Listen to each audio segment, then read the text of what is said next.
नमस्कार विद्यार्थी मित्रांनो, मी professor Kunal Patil, registrar SSVPS Bapusaheb Shivajirao Deore college of engineering Dhule आपणा सर्वांचं स्वागत करतो. सर्वप्रथम 12वी परीक्षेत उत्तीर्ण होऊन उत्तुंग यश मिळवल्याबद्दल सर्व विद्यार्थी व पालकांचे मी SSVPS परिवाराकडनं हार्दिक अभिनंदन करतो. मित्रांनो, 12वीचा निकाल तर लागला, पण आता वेगवेगळ्या अभ्यासक्रमांसाठी होणाऱ्या प्रवेश परीक्षेबद्दल काय?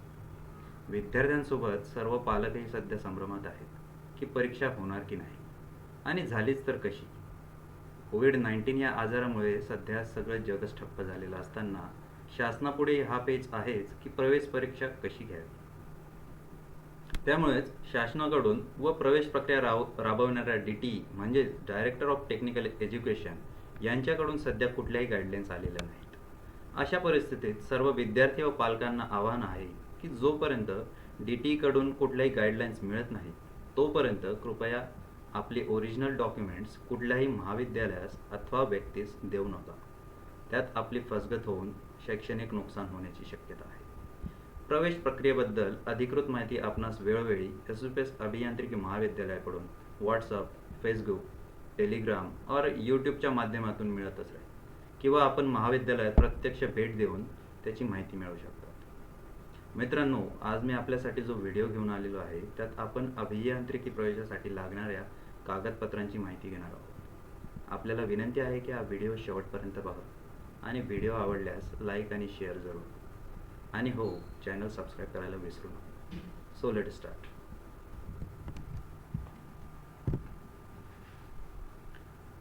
तर DTE कडून जाहीर झालेल्या डॉक्युमेंट्समध्ये टेबल A, B, C आणि अशा प्रकारे 3 टेबल दिले. तर आपण वन बाय वन टेबल बघूया. सुरुवातीला टेबल A, यामध्ये कॅन्डिडेटचा टाईप, कॅन्डिडेट कॅटेगरी आणि त्यासाठी लागणारी डॉक्युमेंट्स याची लिस्ट दिली आहे. सुरुवातीला SC आणि ST कॅटेगरीबद्दल आपण बोलूया. जर आपण SC आणि ST कॅटेगरीचे असाल तर आपल्याला लागणारे documents: caste certificate, caste validity. SC आणि STच्या विद्यार्थ्यांसाठी नॉन क्रिमिलियर सर्टिफिकेट जमा करण्याची गरज नाही. त्यानंतर DT, VJ आणि NT या कॅटेगरीबद्दल बोलूया. या कॅटेगरीच्या विद्यार्थ्यांना कास्ट सर्टिफिकेट, व्हॅलिडिटी आणि सोबतच नॉन क्रिमिलियर सर्टिफिकेटसुद्धा लागणार. पण लक्षात ठेवा, नॉन क्रिमिलियर सर्टिफिकेटची मर्यादा 31 मार्च 2021 पर्यंत असावी. त्यानंतर OBC, SBC या 2 कॅटेगरीबद्दल बघूया. तर OBC कॅटेगरीसाठी लागणारी कागदपत्रे आहेत कास्ट सर्टिफिकेट आणि कास्ट व्हॅलिडिटी, आणि यासाठी तुम्हाला नॉन क्रिमिलियरसुद्धा 31 मार्च 2021 पर्यंत व्हॅलिड असणारं जमा करायचं. त्यानंतर SEBC. SEBCसाठी फक्त कास्ट सर्टिफिकेट जमा करण्याची गरज आहे.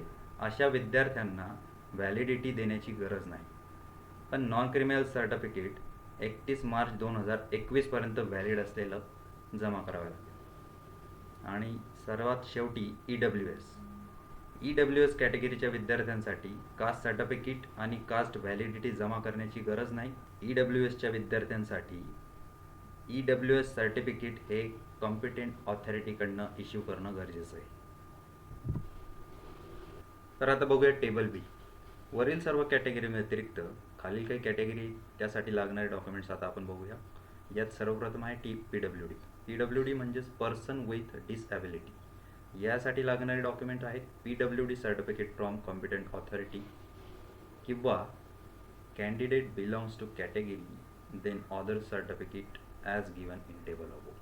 म्हणजेच काय, PWDचं सर्टिफिकेट आपल्याला कॉम्पिटंट ऑथॉरिटीकडनं इश्यू करायचं आहे, आणि त्या व्यतिरिक्त वरील सर्व कॅटेगरींपैकी जर PWDचा विद्यार्थी असेल, for example SC, ST, OBC, तर त्याला वरील लागणारे डॉक्युमेंट सोबत जमा करायचे. त्यानंतर दुसरी कॅटेगरी ऑर्फन. ऑर्फन म्हणजे अनाथ. तर ऑर्फन विद्यार्थ्यांसाठी लागणारं सर्टिफिकेट हे इश्यू करायचं आहे regional deputy commissioner women's and child development department यांच्याकडून इश्यू होणारं सर्टिफिकेट आपल्याला जमा करायचं आहे. आणि त्यानंतर तिसरी कॅटेगरी डिफेन्स. तर डिफेन्ससाठी लागणारे डॉक्युमेंट आपण पुढील टेबलमध्ये बघूया, टेबल C. तर आता टेबल C मध्ये विविध टाईपचे कॅन्डिडेट्स आपण बघणार. तर यामध्ये सर्वप्रथम आहेत महाराष्ट्र स्टेटचे कॅन्डिडेट किंवा outside of Maharashtra, that is OMS candidate किंवा ऑल इंडिया कॅन्डिडेट. यासाठी लागणारं सर्वात पहिलं डॉक्युमेंट आहे 10वीचं certificate, that is SSC marksheet. त्यानंतर पुढचं सर्टिफिकेट आहे HSC मार्कशीट.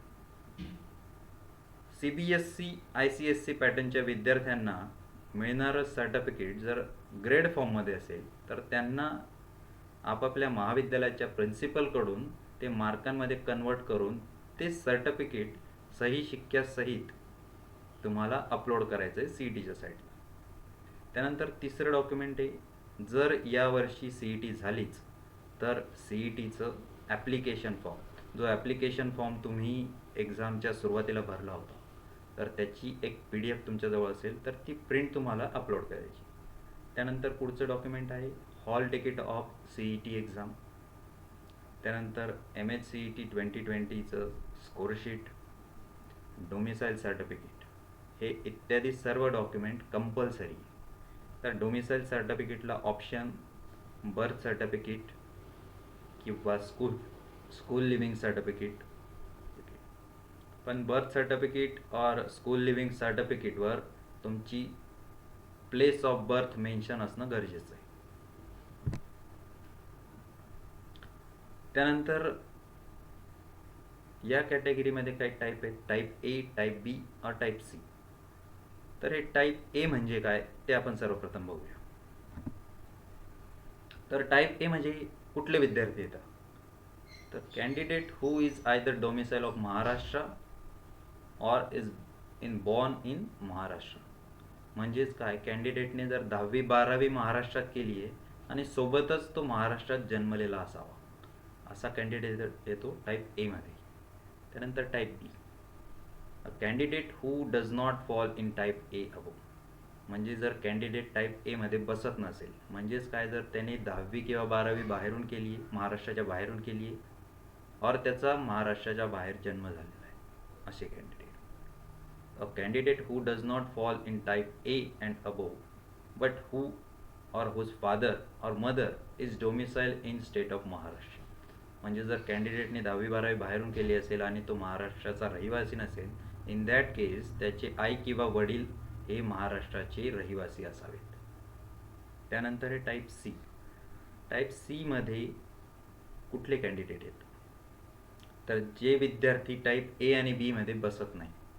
म्हणजेच काय की सपोज विद्यार्थ्याने 10वी आणि 12वी महाराष्ट्राच्या बाहेर केलेली आहे आणि त्याचे आई किंवा वडील दोघेही महाराष्ट्राचे रहिवासी नाहीत. अशा वेळी विद्यार्थ्याचे आई किंवा वडील हे सेंट्रल गव्हर्नमेंटचे एम्प्लॉई असावेत आणि त्यांनी महाराष्ट्रामध्ये जॉब केलेला असावा. तर टाईप A साठी लागणारी कागदपत्रे, टाईप A मध्ये आपल्याला domicile certificate of the candidate from state of Maharashtra. So विद्यार्थ्याचं डोमिसाईल सर्टिफिकेट महाराष्ट्रीयन असल्याचं किंवा बर्थ सर्टिफिकेट ज्यामध्ये त्याची बर्थ प्लेस मेन्शन केलेली असावी, किंवा स्कूल लिव्हिंग सर्टिफिकेट त्यामध्ये बर्थ प्लेस मेन्शन केलेली असावी, किंवा विद्यार्थ्याचं बर्थ सर्टिफिकेट. वरीलपैकी कुठलंही एक डॉक्युमेंट अपलोड करू शकतो. त्यानंतर टाईप B. टाईप B साठी लागणारी कागदपत्रे, the domicile certificate of father और mother of candidate indicating that he is domicile in state of Maharashtra. म्हणजे जर विद्यार्थी 10वी किंवा 12वी आणि महाराष्ट्राच्या बाहेर केलेली आहे तर त्याच्या आई किंवा वडिलांचं डोमिसाईल सर्टिफिकेट महाराष्ट्रीयन असल्याचं. Type C. टाईप C कॅन्डिडेटसाठी लागणारे कागदपत्रे, certificate from the employer in proforma A stating that father or mother of the candidate who is central government employer is presently posted in or outside Maharashtra. म्हणजे कॅन्डिडेटला proforma A मध्ये असं statement लिहून द्यायचं आहे की त्याची आई किंवा वडील हे सेंट्रल गव्हर्नमेंटचे एम्प्लॉय आहेत आणि प्रेझेंटली महाराष्ट्र किंवा महाराष्ट्राच्या बाहेर त्यांची सर्व्हिस आहे. त्यानंतर आता चर्चा करूया कॅटेगरीप्रमाणे कुठले कुठले सर्टिफिकेट आपल्याला जमा करायचे. तर यात backward class candidate belongs to SC ST from the state of Maharashtra only. तर महाराष्ट्राच्या SC आणि ST कॅन्डिडेटसाठी कुठले डॉक्युमेंट लागतात? तर वरील टेबल ए मध्ये सांगितल्याप्रमाणे यात तुम्हाला कास्ट सर्टिफिकेट आणि कास्ट व्हॅलिडिटी हे दोन सर्टिफिकेट जमा करायची आहे. If caste validity certificate is not available, then candidate has to upload receipt of application form for caste validity certificate. But candidate have to upload the caste validity certificate before the last date of confirmation of admission of first round. Otherwise, candidate will be considered in open category in the subsequent round. म्हणजे जर तुम्हाला caste validity certificate अजून मिळालेलं नाही आहे पण तुम्ही apply केलं आहे, तर ते ॲप्लाय केल्याचं टोकन तुम्ही ॲडमिशनच्या वेळी देऊ शकता. पण ज्यावेळी तुम्ही महाविद्यालयात ॲडमिशन घ्यायला येतात राऊंड 1 नंतर, त्यावेळी तुम्हाला ते सर्टिफिकेट जमा करावं लागणार आहे, अथवा त्याच्या पुढच्या राऊंडसाठी तुम्ही as a open category consider होतात. त्यानंतर backward class candidate belonging to VJ DT NT NTA NTB NTC D OBC SBC from the state of Maharashtra only. तर या कॅटेगरीतल्या महाराष्ट्रातल्या विद्यार्थ्यांसाठी कास्ट सर्टिफिकेट आणि कास्ट व्हॅलिडिटी सर्टिफिकेट हे दोघी सर्टिफिकेट लागणार आहे. आणि वरील प्रमाणे सांगितल्याप्रमाणे जर आपणाकडे कास्ट सर्टिफिकेट अजून मिळालं नसेल तर त्याचं टोकन तुम्ही देऊ शकता. इन दॅट केस तुम्हाला ॲडमिशनच्या वेळेपर्यंत कास्ट सर्टिफिकेट जमा करायचं. आणि या विद्यार्थ्यांसाठी अजून लागणारं डॉक्युमेंट म्हणजे non criminal certificate valid up to 31 March of 2021. 31 March 2021 पर्यंत व्हॅलिड असणारं नॉन क्रिमिनल सर्टिफिकेट. त्यानंतर socially and economically backward class candidate म्हणजेच SEBC candidate from the state of Maharashtra. तर महाराष्ट्राच्या SEBC कॅन्डिडेटसाठी लागणारे डॉक्युमेंट कास्ट सर्टिफिकेट आणि non creamy layer valid up to 31 March 2021. या कॅटेगरीतल्या विद्यार्थ्यांना व्हॅलिडिटी देण्याची गरज नाही. नंतर इकॉनॉमिकली वीकर सेक्शन कॅन्डिडेटसाठी म्हणजेच EWS candidate from the state of Maharashtra. तर या विद्यार्थ्यांसाठी लागणारं डॉक्युमेंट आहे eligibility certificate for economically weaker section.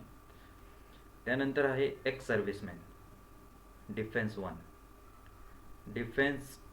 1 service या कॅटेगरीतल्या कॅन्डिडेटला जमा करावयाची कागदपत्रे. Defence service certificate of proforma C. या कॅटेगरीतल्या विद्यार्थ्यांना प्रोफार्मा C स्वतःच्या हाताने भरून जमा करायचा आहे. आणि domicile certificate of father mother who is x service personal is domicile in the state of Maharashtra. म्हणजे हे एक्स सर्व्हिसमॅन असलेलं सर्टिफिकेट आणि डोमिसाईल ऑफ महाराष्ट्र, आई किंवा वडिलांचं डोमिसाईल ऑफ महाराष्ट्र हे जमा करायचं. त्यानंतर defence 2 defence service certificate of proforma C. तसेच domicile certificate of father mother who is active defence service person is domicile in state of Maharashtra. म्हणजे डिफेन्स 1 आणि 2 साठी दोघी तुम्हाला सारखेच सर्टिफिकेट लागणार. आणि त्यानंतर active non domicile defence candidate defence 3 या कॅटेगरीतल्या विद्यार्थ्यांसाठी defence service certificate proforma C आणि certificate from the employer in the proforma D stating that father mother of the candidate who is an active defence service person presently posted in Maharashtra. यानंतर person with disability म्हणजे PWD या कॅटेगरीतल्या विद्यार्थ्यांना competent ऑथॉरिटीकडनं दिलेलं certificate हे जमा करावयाचं आहे.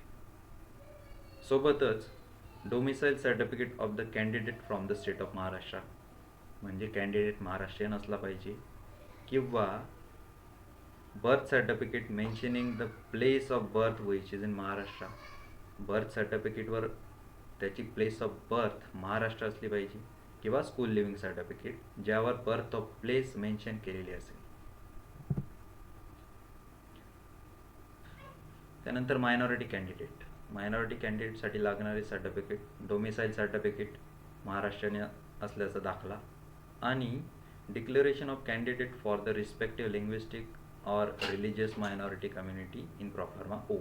म्हणजे प्रोफार्मा ओमध्ये विद्यार्थ्याला हे लिहून द्यायचं आहे की तो भाषिक किंवा धार्मिक मायनॉरिटी किंवा living certificate having information pertaining to religious mother tongue. त्यानंतर ऑर्फन कॅन्डिडेटसाठी लागणारे डॉक्युमेंट्स कॉम्पिटंट ऑथॉरिटीकडनं मिळालेलं सर्टिफिकेट ऑर्फन असल्याचं विद्यार्थ्याला जमा करणं गरजेचं आहे. तर अशा प्रकारे विद्यार्थ्यांनो हे सगळे डॉक्युमेंट्स आपल्याला PDF फॉर्ममध्ये ज्या वेळेस DTEकडनं ॲडमिशन सुरू होतात त्यावेळेस जमा करायची. म्हणजेच काय, आपण आपल्याकडे असलेले सर्व ओरिजिनल डॉक्युमेंट्स आत्ताच स्कॅन करून ठेवा. स्कॅन करून त्याची PDF करून आपल्या पेन ड्राईव्हमध्ये सेव्ह ठेवा. ज्यावेळी FC सेंटरवर DTEची प्रवेश प्रक्रिया सुरू होते त्यावेळी आपल्याला रजिस्ट्रेशनसाठी ही सर्व ओरिजिनल डॉक्युमेंट्स तिथे फक्त चेक करावे लागतात. आपल्याला कुठल्याही प्रकारचे ओरिजिनल डॉक्युमेंट्स कुठल्याही महाविद्यालयात जोपर्यंत आपलं ॲडमिशन होत नाही तोपर्यंत जमा करायचं नाही, ही गोष्ट लक्षात ठेवा. आपले ओरिजिनल डॉक्युमेंट फक्त DTEच्या साईटवर अपलोड केली जातात. जर कुणी आपल्याला ओरिजिनल डॉक्युमेंटची मागणी केली तर कृपा करून आपले ओरिजिनल डॉक्युमेंट्स देऊ नका. तर मित्रांनो, कमेंट बॉक्समध्ये आम्ही लिंक दिलेली आहे. त्या लिंकवर जर आपण गेलात तर मी या सर्व कागदपत्रांची माहिती तिथे दिलेली आहे. तर आपण ती लिंक क्लिक करा तर ती सर्व माहिती आपण बघू शकतो. तर आपल्याला व्हिडिओ कसा वाटला कमेंट करून नक्की सांगा आणि बेल आयकॉन प्रेस करून आपल्याला पुढील व्हिडिओचं नोटिफिकेशन मिळत राहील. So press the bell icon, कारण लवकरच आम्ही आपल्यासाठी इंजिनिअरिंग ॲडमिशन प्रोसेसवर व्हिडिओ घेऊन येणार आहोत. So connected with SSBS. Thank you.